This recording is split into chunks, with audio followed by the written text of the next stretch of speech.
Hello, Team Komal. So, this is the second episode of Komal Talks, where Komal, talk. Today, I essentially want to talk about hate. How exactly do I deal with hate? What sort of things I've learned throughout my life about dealing with hate? And sometimes hate is too strong for word. It's just negativity towards you. I'm basically trying to tell you how exactly I cope with it. I'm not an idealistic person. I genuinely believe every single person has different problems in their life, and only you can take out the solution by your own self. Create a solution by your own self. I just want to put out my problems that I've had so that you guys can actually listen to them and realize that everybody has some form of negativity, and you literally just have to roll with it because that's just how life is.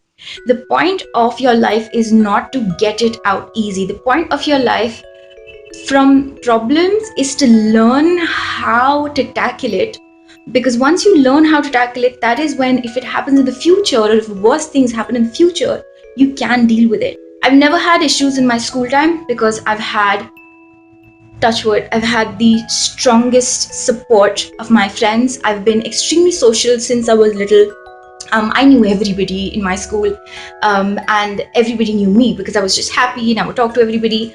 So school time was never a problem for me. The problem did start when I was in college. In college, I was put at a situation where I didn't know how to interact with people that I didn't have such extremely long relationships with. Because in school time, I had already had friends for a very long period of time. I had friends for 5 years, 6 years, 7 years, that long of a time.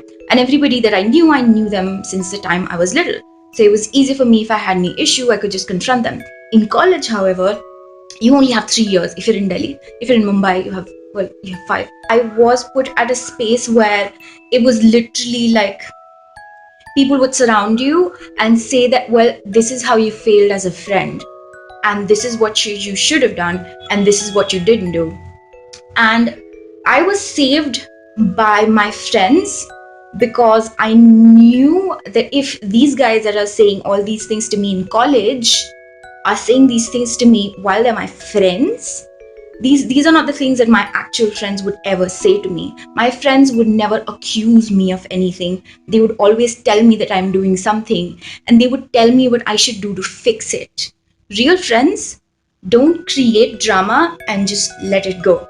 Real friends, if there's drama, they're ready to sit down, talk to you about it, and then you have a stronger relationship than you had before. Me and my friends, we've been friends since a very, very long time, and we've had fights. But the point of a good relationship and a good friendship is that you can talk through it, because that's a testing phase of your friendship, of your bond.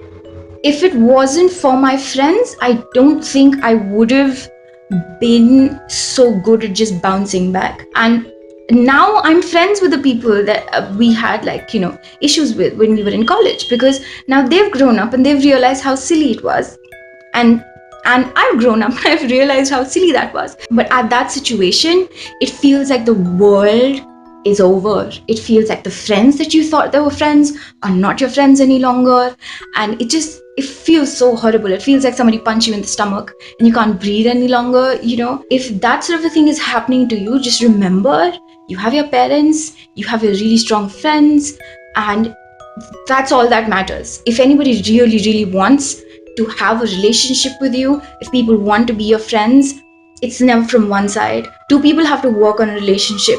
Any relationship, guys, any relationship is hard work. You have to speak. You can't just assume that they're going to understand. When you grow older, even like a year after college, you're going to be like, what the hell was I thinking? Now, working, on the other hand, was a completely different experience for me.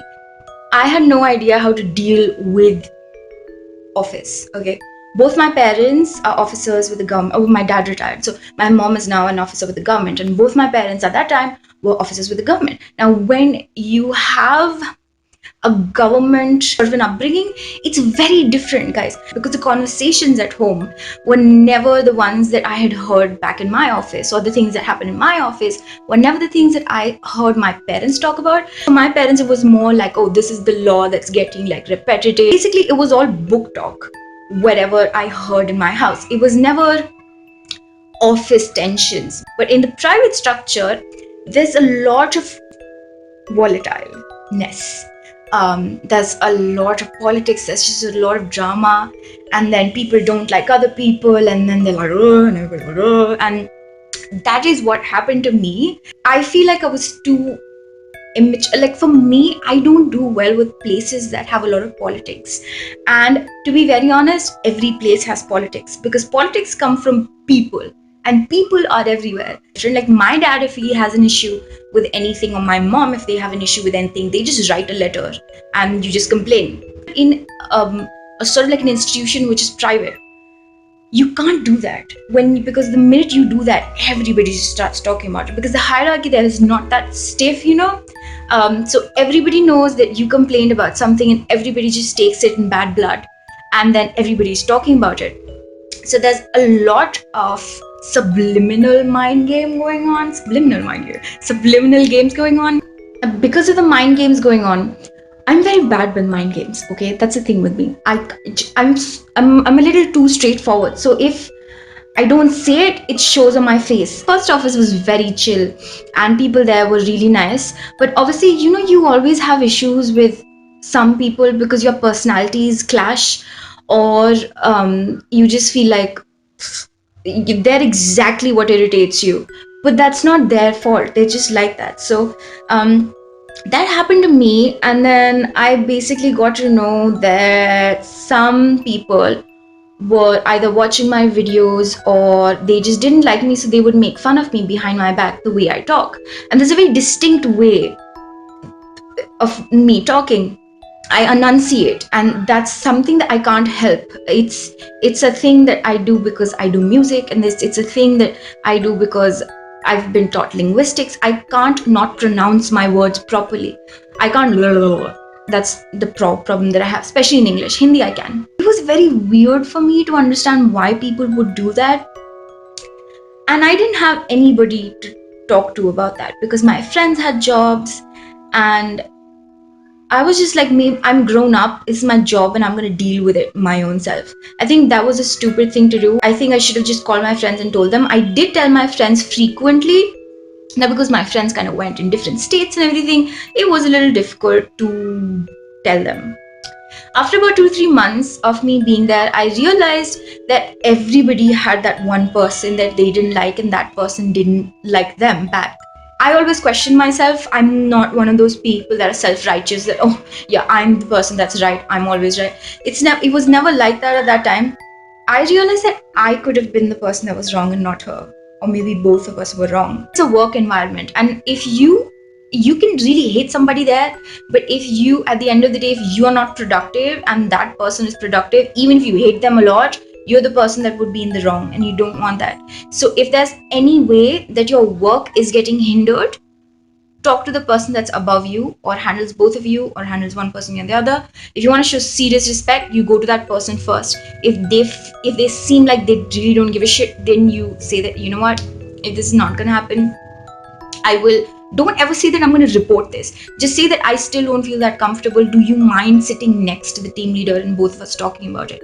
This happens with everybody. Everybody has issues with some person or the other. So don't feel like you're the only person that has problems.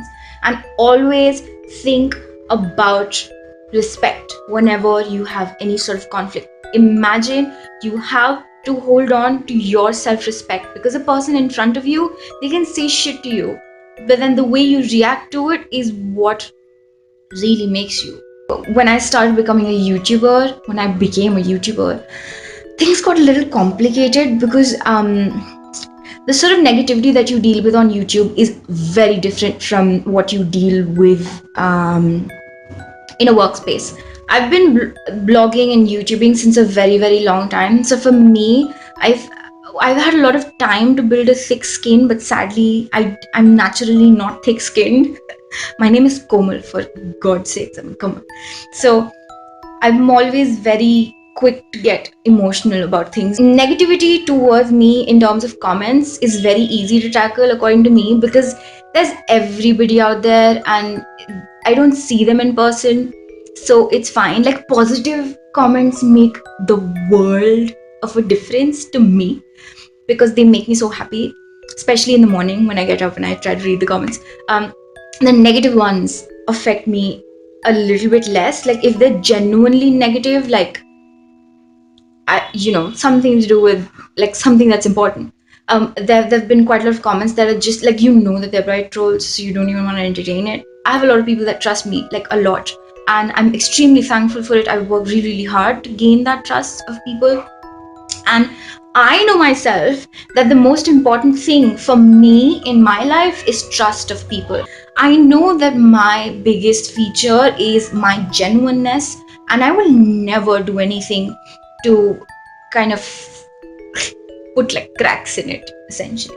What had happened with me was that when you work so hard to build that reputation and you've been working since, I don't know, 2009, calculate 5 years, 4 years, and then somebody just thinks that it's okay to kind of like question you, and not even in a direct way. I'm very good with people who are direct to me. They're like, you're being an asshole. And I'll be like, okay, why do you think I'm being an asshole? That's fine. But when somebody tries to kind of malign you in like a very indirect way, and you don't even get to know about it firsthand because you're just so busy working, you're just like, whatever. You get to know about it from like different sources, and when other people see that somebody's trying to malign you, it's actually worse than you seeing somebody malign you, because that means that everybody else knows that they're talking about you and you don't. Me, my YouTube is very, very like pure for me. What I put on my YouTube channel is like a part of my personality. So I need it to be pure, I need it to be genuine, I need it to have a particular standard. And I was put at a place where somebody was questioning me, and it was just such a weird experience because when people do it indirectly, you just like, wait, what? How am I supposed to answer that? And then you start thinking to yourself, and you're like, oh, I don't need to answer it because whatever they're telling you that you didn't do it in the first place. So that's the complicated stuff of YouTube. I could choose between either defending myself or just let my work speak for it. And I felt like I had worked so hard, I don't need to defend myself. And because I was put in that position, it wasn't a huge deal. It was just because, it's so like close to me, like my genuineness is so dear to me that the minute somebody questions it, I'm just like, you feel offended because you're like, well, I've been doing it for such a long period of time. If I wanted to be a sellout, don't you think I would have been a sellout by now? And somebody that just comes in and just, some people have this, how should I put it? Some people believe that they are so much better than everybody else that they kind of have this complexity that I need to prove that to everybody. I need to prove it to them that I'm better than one person. I'm better than everybody else. It's just me. And I felt like that was the thing that was happening. They weren't there when I started my YouTube channel. They weren't there when I've been working really hard. They weren't there when I was trying to upload videos 3 times a week, when I was traveling 4 hours every single day in the morning, and I would come back at 8:30 at night. They weren't there. They don't know the hard work that I've been through. They don't know jack. The only thing they know is that they might potentially dislike me. The solution that I thought was the best was just to distance myself from that sort of an energy. Just all I had to do was just be professional. If I would ever see that person, just be courteous if I would ever see that person, but make sure that I maintain my distance from them, because I don't want to just even be in the know-how, because people like that, people when they're complicated forever. Like, I don't have to be worried about their complexity. I have other shit to deal with in my life, and I think that says a lot. You can't change the negativity of somebody else. You can't change their superiority complex. You can't change them thinking that they're better than you and they need to prove it by making themselves seem like they're the better ones. You can't do it. Take it from me, you can't do it. People like that are competing with everybody else. Everybody that they see is their competition, and you can't do anything about it, okay? Which is fine. And I realized it was none of my business to try to justify myself or try to do anything in terms of I ran like I was on fire. But I had to kind of react in a professional manner because this is my work. Maybe they just don't like me, and that's fine. It's completely fine. So I kind of grew a little from that incident because I realized that whatever people say about you, at the end of the day, the people that view you know exactly how to judge it. I realized that at the end of it, everybody, whatever negativity that you have, you need to leave that negativity towards the source of it. So if somebody is being negative to you, just leave the source, okay? Run like you're on fire. Just concentrate on your work, do good work, do hard work, and you will realize that you don't have to prove anything to anybody. That's it.